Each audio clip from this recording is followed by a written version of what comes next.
this would be a benefit to the city? Mr. Hubert, what would be the biggest benefit to the city, in your opinion? What, in my opinion, I guess the biggest benefit to the city is that you have an area, a large area in the city that's in a very desirable location that has infrastructure available to it, and it's currently underutilized. So the kind of the rebirth of the project is able to put lots on the ground, which is able to address our overall need for housing, and a mix of housing within the community. So the project allows for housing types that meet different price points, that can accommodate different types of family situations or stage of life situations, and that's something that ordinarily under a single-family residential district we probably wouldn't have. Another major consideration here is that the developer is committing through this project to supply 6 acres of parkland. We currently, under the current regulations, we receive an 8 parkland. So the 6 acres of parkland really provides something not just for those immediate residents in most cases, but even stuff for the general public to be able to take advantage of. The mix of land uses that's proposed, so a little bit of additional retail, a little bit of additional commercial type services at the core of the development as it's proposed, that allows residents the ability to walk from home to retail type services and without having to get into a car. They may even be able to ride their bikes. One of the other key elements of this is that we'll extend the hike and bike trail that currently runs from downtown all the way out the old railroad bed, and that will be extended and preserved. So we're picking up that as another benefit. And those are some of the major highlights with that. On the 6 acres for the parks that you would donate, what is that developed? Yes, there's some guidelines on what needs to occur in those parks with regards to furnishings and some recreational equipment. We try not to, because the exact location of those parks and exact configuration isn't set necessarily. There's some ideas about it, but we didn't get into real refined detail about what has to be done. Thank you. I have a question, since you brought up the parks issue. One of the issues that the city has is being able to maintain parks, and we've seen a lot of other developments where they've donated parkland. We'll go back to the McCoys donated the parkland in the drainage area, which is developable land, and put the cost on us on maintaining that to the city. You talk about extending the hike and bike trail, you talk about these 6 acres of parks. Who's paying for the development of those parks and the maintenance of those parks, or is that going to become a responsibility of the city? That's a very good question, and as a matter of fact, the way the development agreement is structured, that a lot of the majority of this parkland, it's initially set up to be under the control of the association, so the property owner association through the developer. It's in his interest because he wants to be able to maintain those facilities to a level that is consistent with how he wants the neighborhood to develop. But it also takes the burden off of the city and our general fund to have to maintain those. We do have the right to use, they will be open to the public. So the city will have the ability to use it, but not necessarily the ability to maintain it. And that's one of the points that's covered in the development agreement. Is the development agreement available to the public for review? As far as I know, yes, it would be. It's an information item. So, yes, ma'am. Can you say yes or no? Is the city gonna finance it? Is the city gonna take care of it, or y'all gonna take care of it? I don't understand. The parks would be developed by the developer. and they would be maintained by the property owners association. So it's not a city There's expense. already a property owners association. It- I believe that there is a property owner association, and, how that may or may not change with the addition of new sections within developed out. I'm not certain about that, that would be a question. But there will be a property owner association, that's gonna stay in perpetuity. I have one other question, as it relates to the TIF.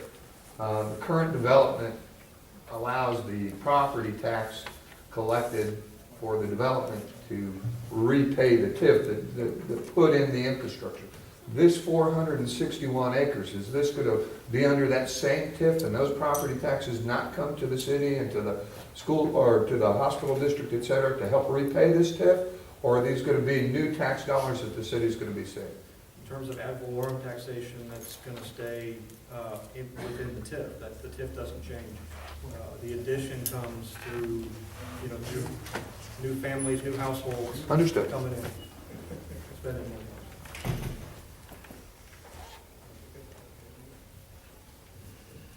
Okay, do we have any other citizens' comments? If not, closing the public hearing at 7:11. Now we're going to go on to item number 2, discussion and presentation. Our first one will be A, financial update, July 2014 revenue and expense fund balances, sales tax report. Connie?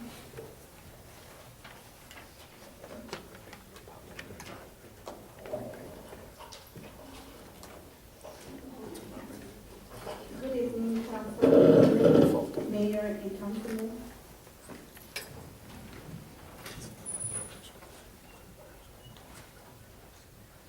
On the report included on your packets is the financial report for the month of July.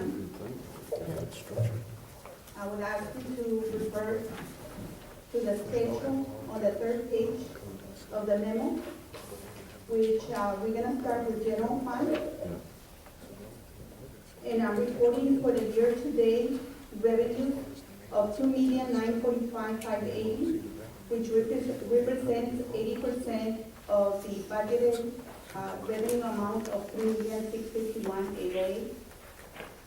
For general fund expenditures year-to-date, we have $2,759,350, which represents 75% of the budgeted amount of $3,651,808.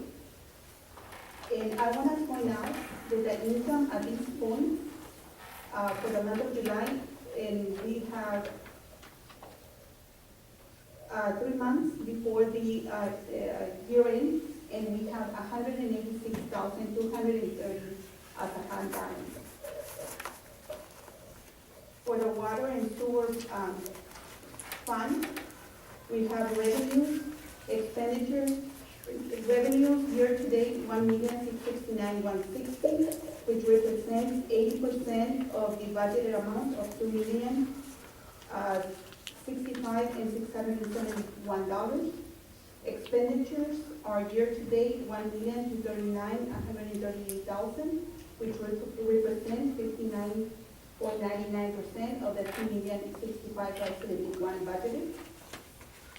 And I want to point out on the water and sewer, even though we had through the year several spills and several emergencies, we have been able to sustain ourselves. At this point, it's about 60% of the budget for the entire year. We have still 3 months. I don't think we're gonna even get close to about 75% of the expenditures, which we're doing very good. Debt service fund, we have so far already, we had revenue for year-to-date for $151,212. We budgeted $491,106. On the month of September, that's when we're gonna go ahead and pay the rest of the debt payments that we have calculated for this fund. At this point, we have paid $234,500 year-to-date. Oh, I'm sorry, $216,712, which is 44% of the original budget amount of $491,106.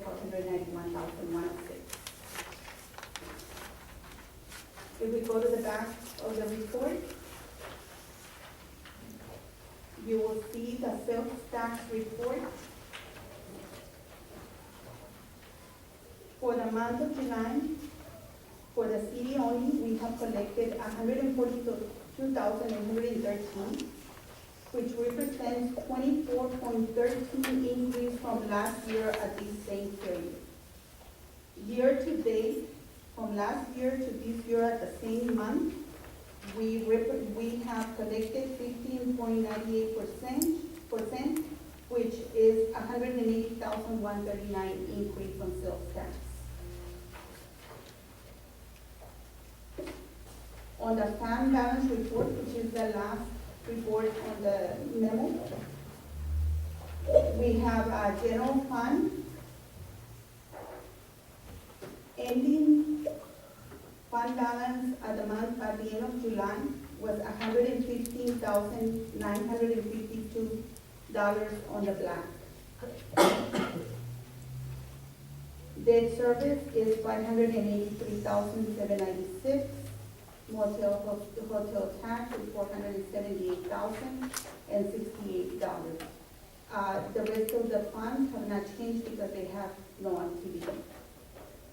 Utilities, we have an ending fund balance as of the month of July of $4,209,780. The refuse fund is $327,497. Cemetery is $84,795. The ending fund balance at the end of July for 4A Corporation is still on the minus, $4,011,034. For the 4B Corporation, FEDC, the fund balance is $1,219,054. This will conclude my presentation on the July report. If you have any questions.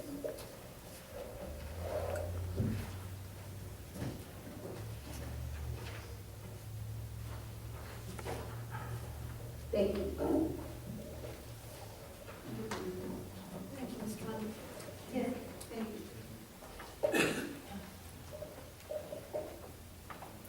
Okay, at this time, we're going to go on to item 2B, which is the employee of the month for June, July, and August. Yes, ma'am. I'm going to our HR department present the awards.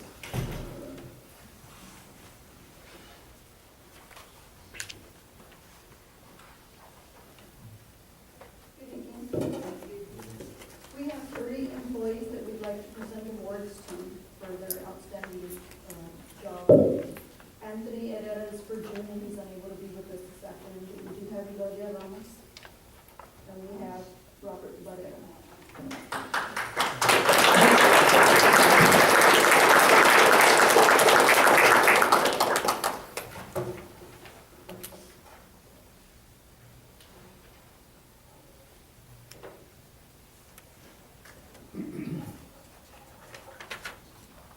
Robert is with our water and sewer department. And I think everyone knows that Robert is always willing to take that extra step and get out there and help everyone even when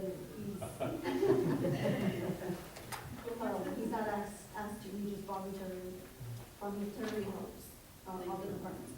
And Elodia is an administrative assistant in the office, and she helps everyone in the office get organized, so she's very helpful to everyone.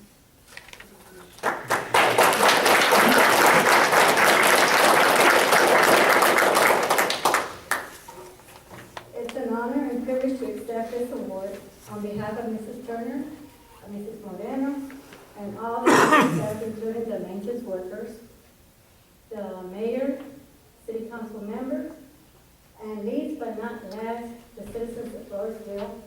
Without them, this would not be done. Thank you.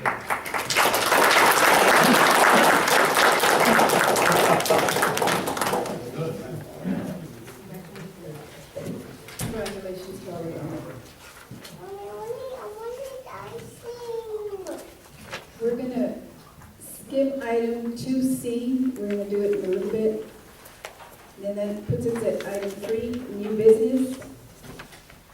A, consideration and adoption of an ordinance authorizing the issuance of City of Floresville, Texas Electric Light and Power System Junior Lien Revenue Refunding Bonds, Series 2014, making provisions for the payment and security thereof by a junior and inferior lien on and pledge of the net revenues of the city's electric light and power system, prescribing the form, terms, conditions, and resolving other matters incident and related to the issuance, sale, and delivery of the bonds, including the approval and distribution of an official statement pertaining thereto, authorizing the execution of a paying agent registrar agreement, an escrow deposit letter, and a purchase contract, complying with the requirements imposed by the letter of representations previously executed with the Depository Trust Company, delegating the authority of the mayor and certain members of the city staff and the Board of Trustees of the Floresville Electric Light and Power System and Phelps staff to execute certain documents relating to the sale of the bonds and providing an effective date. Mr. Dick. Mayor Garza, Council, and Turner, thank you for having me here tonight. Y'all tired of seeing me up here yet? How do you always get at the top of the agenda? Good plain living right there. Good plain living. As you're well aware, I've come to you several times over the last couple of months to discuss a lot of items, several items related to the bond sale, debt issuance for capital construction projects for the Floresville Electric Light and Power System.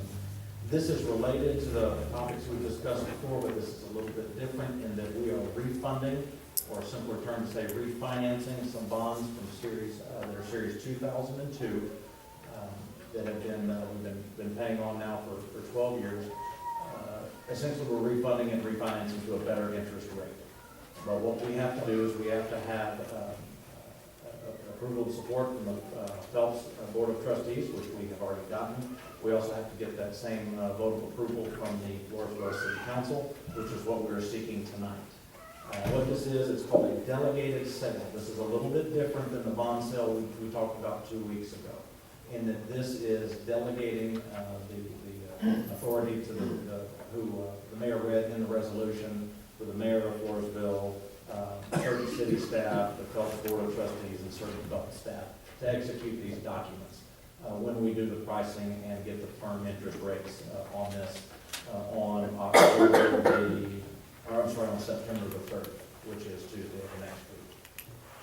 So, the interest rate that we had for these 2002 series bonds, as you know, bond interest rates vary, but they were all between 4 and 5%, with an approximate rate of about 4.5%.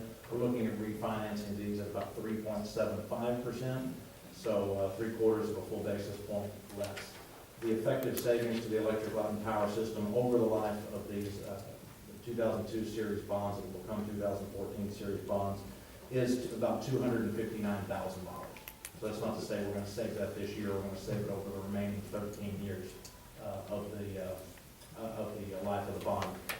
So in very round and layman's terms, it's about a $20,000 a year savings to the electric light and power system on interest payments. Are there any questions? So we've talked about this quite a bit. I don't want to belabor or take a lot of your time away with a long agenda tonight, but also don't want to not be available if you have any questions or comments about this.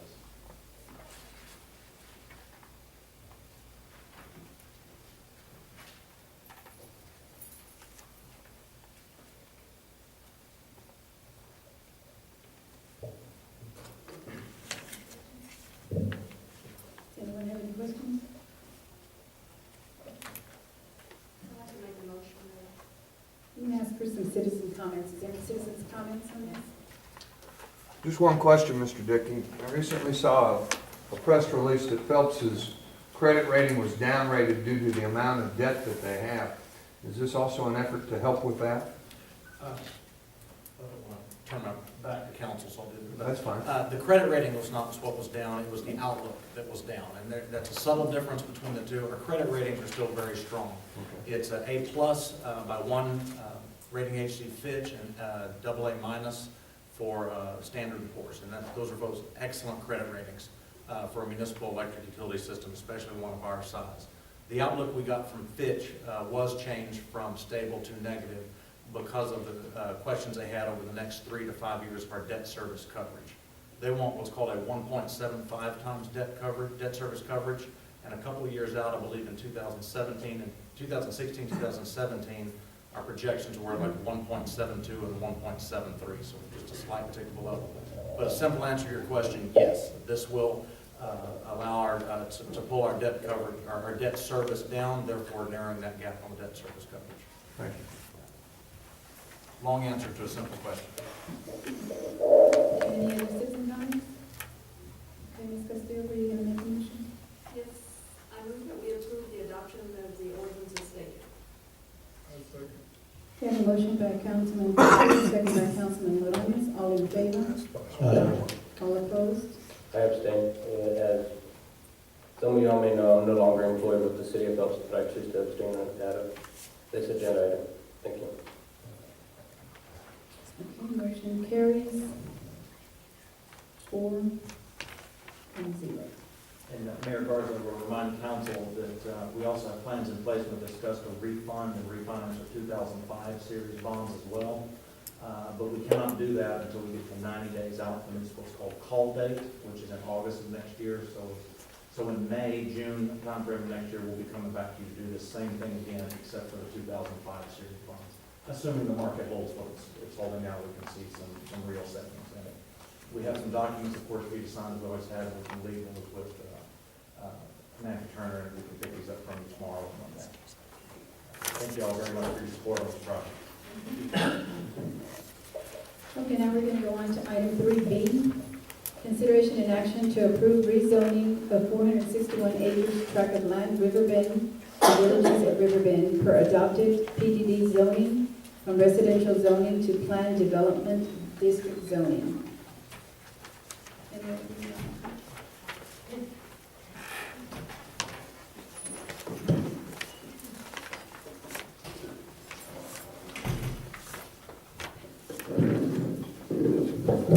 Mr. Mayor and City Council, this particular project has been, we had a public hearing earlier today. It's really for the planning and zoning committee, and they strongly recommend it, as does our consultant, Chris Stewart, who helped actually work on this particular project in particular after he did such a great job on our land use development. And so staff highly recommends that we approve this as presented for the zoning for the area.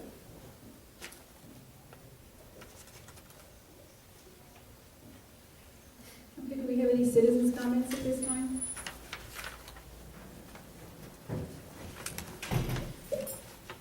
Councilman, anyone have a question?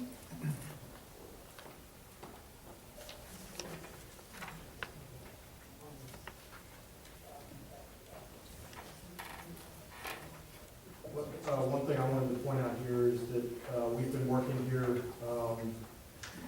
over the last week to make sure that all the T's are crossed and I's are dotted on the ordinance. And so as we got the legal description a little bit later in the game, we needed to take another look at it and integrate it a little bit differently in the ordinance. So it's going to appear different than it was in the original packet. The only difference there being really how we set up the legal description. But we're still talking about the same piece of property. It's just shown a little differently in the ordinance and the attachments to that. That's the difference that the city secretary just handed out to you. So let me know if you have any questions on that.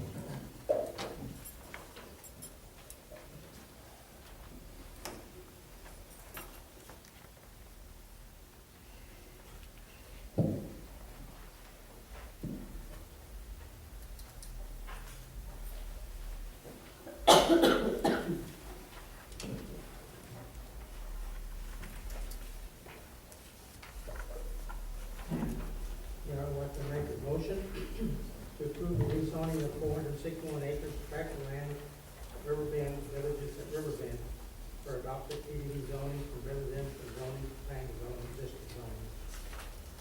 Okay, a motion by Councilman Guerrero. May I have a second? I'll second the motion. Have a second. Mayor, could we have the reading of the ordinance for the formality of the caption, please? caption, you may have one.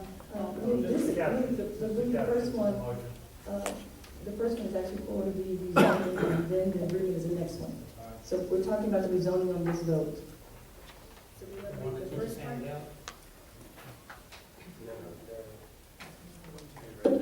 This is the rezoning, we caption on the next. Yes, so the rezoning would be referring to 3D. Okay. I have a motion by Councilman Guerrero, second by Councilman Nieto. All in favor? Aye. All opposed? Motion carries 5-0. Now, we'll go on to item 3C, consideration and action to approve the Villages of Riverbend Development Agreement. Do we have any citizens' comments on this?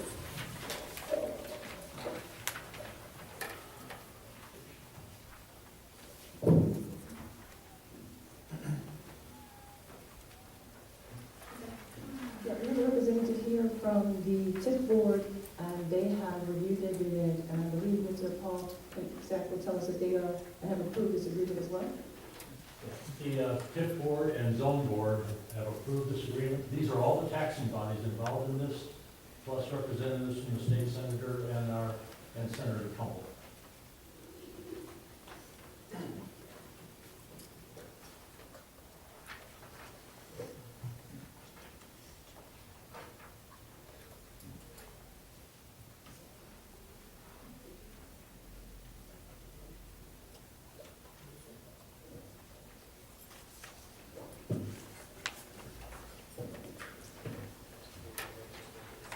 Okay, then can I get a motion?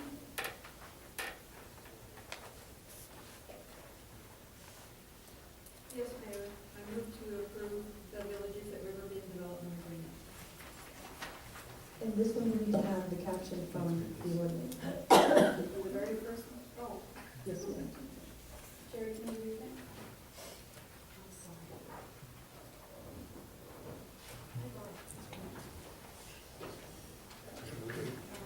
Ordinance number 2014-17. An ordinance of the City Council of the City of Floresville, Texas, approving a zoning change by rezoning 461.07 acres of land in the S and J Avocha Grant A-1, also known as a Riverbend Development, from residential to planned development district. I second. Okay, I have a motion by Councilman Castillo, second by Councilman Nieto. All in favor? Aye. All opposed? Motion carries 5-0. Now we're going to go on to item 3D, consideration and action to approve the Wilson County Appraisal District's 2015 approved operating budget.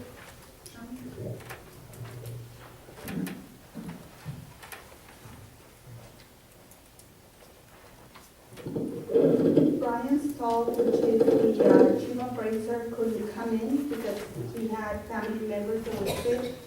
But I'm gonna go ahead and go over what was given to you and just give you a very brief presentation. If you go up to the report that was given on your packet to page 1, they have a recap of their operating budget and total budget. They have estimated a total budget of $1,211,796. Of that total, collections is $190,764. Other income is $4,600. Their net operating budget is $1,016,432. If you go to page 4 is the operating budget by line item, which I will not go over that. But they're showing $0.21,036 as an operating budget. They have on page 8 to page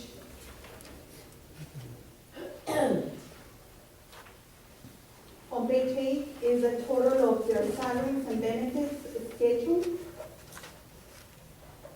And then on page 19 is all the percentages and allocations that are done for entities. I have given you a very brief summary of their budget, However, I would like to mention to you that when we came in the last time to present this budget, he was also not here. But the budget was already approved and adopted by 8 out of 10 entities, and this happened in September. So I just wanted to let you know that. Thank you. Going through the motion. Yeah. Well, you still can accept it, but it's not gonna make a difference. Thank you.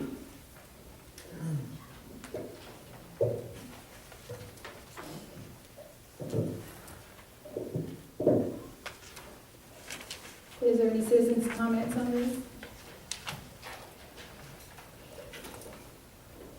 you ever talk to him, Mayor, or anybody talk to the president? Because I think since we've been sitting here for years, I don't even think they ever show up. I mean, I think they were maybe 1 out of 6 years. Last year they showed up. Is it? Well, I I think think that was the year they showed up, but. when Mr. Sanchez was in there, he came and gave us a presentation. That's the only time. Yeah, that was nice of the chief appraiser to give, get a $3,000 raise. That's pretty good. That's all I saw on the budget. I think the M&M system got a $3,000 raise.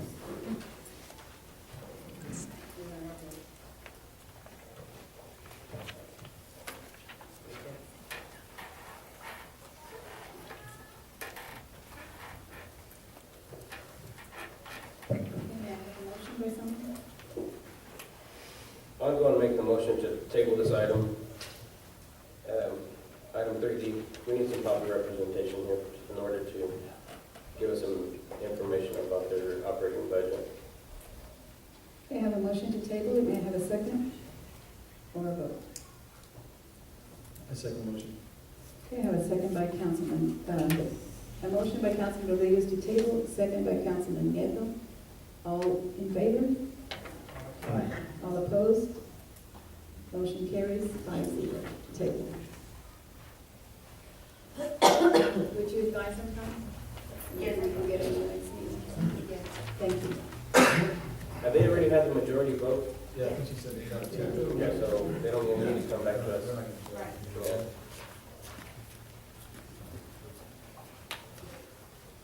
That would explain it. Okay, now we're going to go on to 3E, consideration and action to approve budget amendment number 5 for revenue increases for fiscal year 2013-2014. Okay, this budget amendment is the last budget amendment of the year, and this is a procedure that has to be done to comply with the audit. And what we're trying to do is, just as we have negatives on the expenditure when we overspend on those line items, we also have negatives on our revenue when we collect more than what it was estimated. So before I have to close the books, I need to align the budget. And that's exactly what I'm doing with this budget amendment. And if you look at the report on the back, and you see the line items, there were some extra collections on water penalties and different other items that I need to go ahead and increase the budget, but that doesn't mean that we're gonna spend that money, okay? As I explained on the memo, for utility funds, 221, I went ahead and I put a line item of like fund balance maintenance of 91,757, which was the total collection over the revenue that we had estimated. Okay, that money is gonna be banked in there. When we close the year, that is gonna go directly to fund balance. The general fund, also we had collected in revenue over the estimated budget of 330,147. which I also added to the fund balance maintenance, and that is going to help us. In addition to the 186 that we currently have for the month of July to get out of the deficit and comply with the insolvency plan. Those are the two major funds that I needed to bring up to your attention. Ms. Moreno, just to clarify, on page 1, in the paragraph here, you have the revenue increased by 97,757, Yes. but then on the total change revenue, you have 91,757. Oh, I'm sorry, that was. Should it be 91? Yes, it should be 91. Okay, thank you. I apologize for That's that. okay, thank you. This is a Word document, so I'm used to the spreadsheet, and it doesn't calculate by itself. I have to add it in mind. And Ms. Connie, are these numbers aligned with our new budget? No. No, when we did the new budget and we went through the workshop, I told you I was not gonna increase any budgets because, any revenue, because we don't know what's gonna happen next year. We might end up having extra collections like we did now, or we might not. And for us to be able to start building the 90-day reserve that we need, the best thing to do was to keep the budget the way it was last year, so that way any additional revenue that we're collecting, we can go ahead and start increasing our 90-day reserve So when will we know what the total reserve is? until the budget is finalized. Okay. Thank you. Honey, that city sales tax number sticks out, $237,100. Does that mean we collected that much more in taxes? Yes. That was unexpected. Yes. And that's the reason why I don't wanna go ahead and increase that amount on the new budget, because I don't know if sales taxes are gonna increase or they're gonna decrease next year. You never know with the sales tax. And just to clarify for people in the audience, I mean, these are projections that we're making. Correct. I mean, so that's why you're saying we're not gonna know, because they're projections, so you rather project on the conservative side, as Correct. opposed to saying, this year we, increase this much. Especially on the history of the city that we have been on insolvency, the best way to do it is to just be conservative, not spend everything that you're collecting, because and then you're gonna end up in the same situation. So to prevent that, the best way is to do these, to under estimate and then end up with a higher number at the end of the year. Do you all have any questions? Do we have any citizens' comments on this before we vote?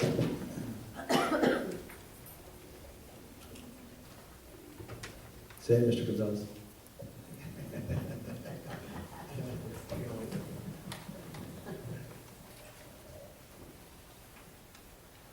Then can I get a motion? Madam Mayor, this is also presented as an ordinance, if we could have your legal caption, please.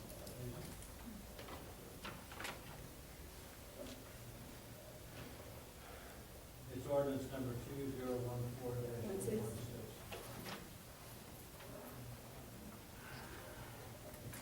Is there a motion? Make a motion to approve ordinance number 2014-016, an ordinance providing for amendment number 5 to the operating budget of the city of Floresville, Texas for fiscal year 2013 to 2014. I have a motion by Councilman Nieto, may I have a second? Second. Second by Councilman Castillo, all in favor? Aye. All opposed? Motion carries 5-0. Okay. Now we're going to go on to item 3F, consideration and action to approve the annual fixed fee service provider agreement with the Floresville Fire Department. I'll present there. We have actually the fire chief here and some representatives from our fire department. This is from back on our workshops, and we talked about the agreement, the fixed fee agreement. I believe the amount was $60,000 per quarter, which comes up to be about $15,000. And according to the agreement, there's October 15th is when the first payment will be due. So that's the agreement that we talked about. Their attorney has agreed. I believe you agreed as well. Yes, we drafted it. They drafted the agreement, and so this is presented before you that we discussed in draft form during our workshop, during our budget workshop. And I need you to approve that so that we can actually make it official. Madam Mayor, I'd like to offer a couple of things. I have some copies for anybody in the audience who would like to see the document. Anybody?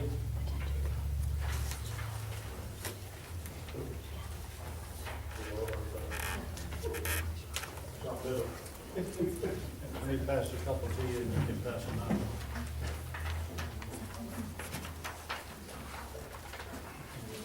Do the gentleman in the back Mr. Lycon requesting a copy? I just need another hand. Well, I'm not asking you to, I'm just bidding to have my own hand.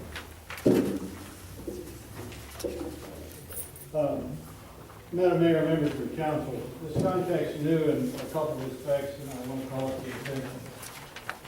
As the caption to the contract says, this is a fixed fee service provider agreement. We're changing the formatting of this. Instead of having part of this contract go to several different building line items or budget line items, it's all one item as a fixed fee, and that part should be obvious from the caption. The second point that I want to point out to you is we have an opening April 1st, 2016 to look at the dollar value and what we're getting for it and what the fire department needs.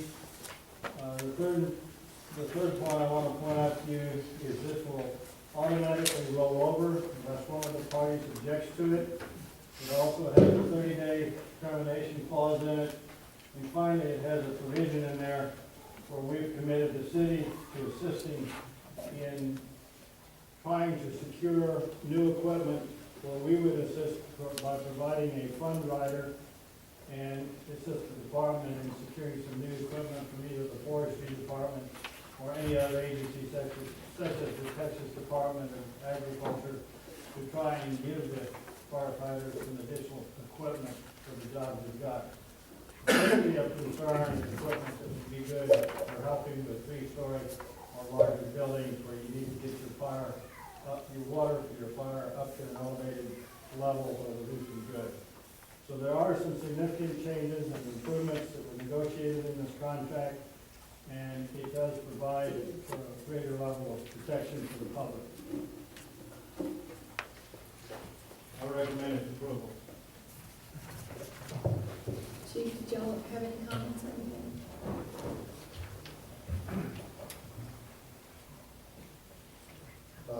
I just want to thank Mr. Turner.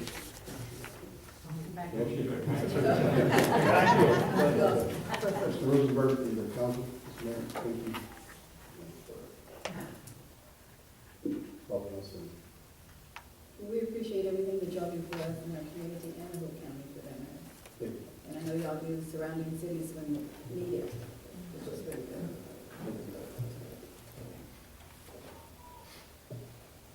Make a motion to approve the annual fee service provider agreement with the Floresville Fire. Okay, did we have any citizens' comments on that first? Okay, I have a motion by Councilman Morales, second by Councilman Castillo. All in favor? Aye. All opposed? Motion carries 5-0. Okay, now we're going to go on to item 3G. Consideration and action to adopt a 50% reduction in standard civic center fees and charges for usage of facilities and services by 501c3 organizations. Councilman. In your packages, and please forgive me, we were zealous about the 4 a.m., but I'll probably be at the top for some time. You all approved a change in the fee schedule. And in doing so, we made some changes in increasing the amount and also decreasing the discount that they received. And so we've been applying that fee schedule. However, it looks like we're going to actually double and in some cases triple the cost. I know the fire department just recently had their event. One of the events happens to be the grand opera that they have on a quarterly basis. Their fees have doubled. And so looking at that, I don't want to change anything in reference to the fees. We just need to give a deeper discount to those non-for-profit agencies that are here in Wilson County to allow them to use the facility. And so that's what I'm recommending. Instead of having a 20% discount that it currently is to make it a 50% discount with these new implied fees. And I've had a brief conversation with Councilman Nieto in reference to that, and he said he would sponsor this change. So do you see in your packages the ordinance that was approved and those fee schedules? So I'm not asking for any change in the actual amounts, just the part for not-for-profit that are part of Wilson County to receive a discount, such as the fire department and/or the operator and/or Boy Scouts or Girl Scouts or whomever is a 503C to receive that. Did I say it wrong? Yes, yes. Okay. Just want to make sure I expressed it. I think the way we had it set up now, there wasn't really a set amount. I think one organization was paying a certain dollar, and another organization was paying, a different amount. It was just kind of. It's kind of helter-skelter, and it's not something we can put in a matrix, and so what we're trying to do is so that it doesn't necessarily lead to who likes and who doesn't like, or how popular, whatever. It's just a matter of, you're a non-for-profit in Wilson County, and we want to, we have a lot of Wilson County that want to use our facility, that here are the rates, and because you are, we'll give you a deeper discount than we will for the commercial. So it'll help them be able to provide. The Opry, for example, theirs are always on a Thursday, and so it allows them to have, which is our cheaper nights, our more economical nights, and so we're hoping that we can allow them to function, because with the current schedule that you have, their fees went from 440 to about 880, so it's double, and they cannot function. It is a fundraiser for them, as it is for our fire department as well. So after I looked at it, that's what I'm recommending, to change that portion so that we can allow people to give the community, and we know how much we really care. And I missed that one, but I heard they had a really good time. They have a 1 year, is that once a year? You all have, so once a year they have their fundraiser, and they did see the increase, and so we're hoping to be able to give them that discount, as well as the Opry and other entities that are 503C or 503, not-for-profit, here in Wilson County. Now, the meeting rooms, are those the new rates also that are shown here? Yes, ma'am. Mrs. Turner,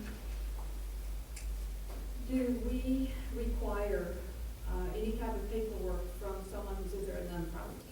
Yes, What is ma'am. that paperwork? The paperwork would be what they have to give the IRS, the non-for-profit entity, their paper that says that they are a non-for-profit. And so we receive a letter such as that. Not to say I'm church so-and-so, anybody but a 503C, and I know that the fire department has one, as well as the operator that we ask them to provide for us. So they have to qualify by the 501c3.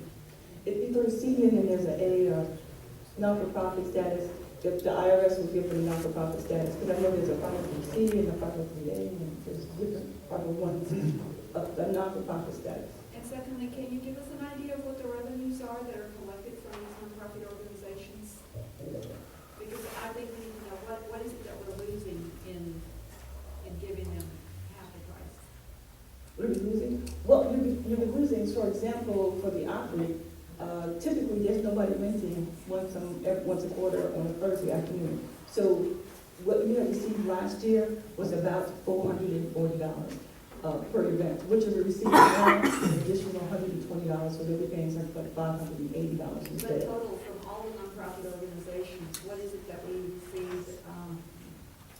Well, I don't have a comparison reference to do that, because the fees before now were different. The fees were different, as well as how they collect them was different, so I can't speak to that going forward. But what we want to be able to do is to have a level playing field, so that they have an opportunity to provide what the purpose of the community center was, to provide for seniors, to have community local activities, those type of things, in reference to what the purpose of it was. And so allowing our non-for-profits that are local in Wilson County to be able to use the facility at an affordable rate will allow it to serve its purpose, which is to provide for the community.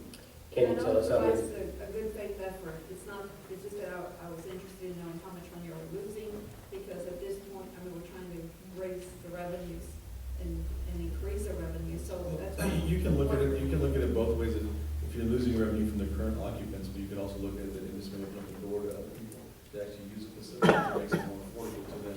And not having to pay the, $2,000 per day rate on a Friday through Sunday, where the rates on Monday through Thursday, so it may open up the doors to other, you said other nonprofits, they need to use the facility. Then you may be going right now to, one at Studio C or something, you Yes. got these. Lose them all together. Well, you also don't want to rent out every weekend to a 501c3, that's already going to, that to have every weekend of the year, by a 501c3. Well, the lion's share of the 503Cs usually don't have a lot of events, and they usually try to do during the week because they need to try to make it as less as possible. Our weekends, which I call the rolling sexy time, usually is not very attractive to them because of the cost that's associated, because the cost goes up exponentially when you're going to do the weekend. Even 50% is still costly. And so what we want to do is to encourage these events to go forward. I believe when I spoke to the operator, they're having a bus tour come through. And what they want to do is pay at the beginning of the year for all year. So they want to book those dates. They're having a bus tour to do, a bus is going to come. Last time I was there, they had a reunion, a class reunion. And I cannot tell you how I just truly enjoy watching the seniors, even from our nursing homes, to get up there to dance. So it has a community value. And they've been doing it for some time.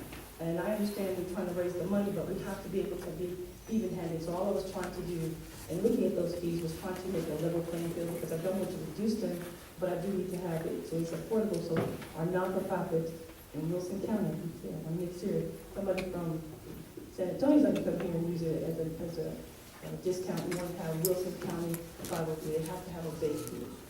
That's what we're hoping to Now, do. is there any way from here on forward that you can, and I think Gloria could probably do this, where you could keep a total of how many nonprofits are renting and other weddings or whatever? Well, just so that when you have this question asked, you know, how many nonprofits used it through the whole year, you can just look on there and say, oh, 40. And actually, that's going to lead to one of our other things when we talk about the hotel motel, because we're going to track it a little bit differently than we have previously, so that when we come down, we can actually see what the revenue is. And Connie's been meeting with Gloria in reference to how we want to be able to track it for our hotel rooms, or we're going to track it for our activities. And there's going to be a little tenuous this year, because we're hoping to do some repairs and some renovations there, some remodeling. And in doing so, we have to block out some time. So this year will probably not be a good year to base it off of, because there'll be some time we have to block out that we can't have anybody's activity there, because we need to do some remodeling and some construction projects there. Do we have any citizens' comments on this? Yes, Mr. Brown? The proposal's pretty specific, saying 501c3s. What about C6s, C9s? Is that incorporated by that? Is that what you were mentioning a moment ago? A not-for-profit is what we're looking at. I don't know the 600. Are those not-for-profit? We need a non-for-profit. So if you can say a non-for-profit,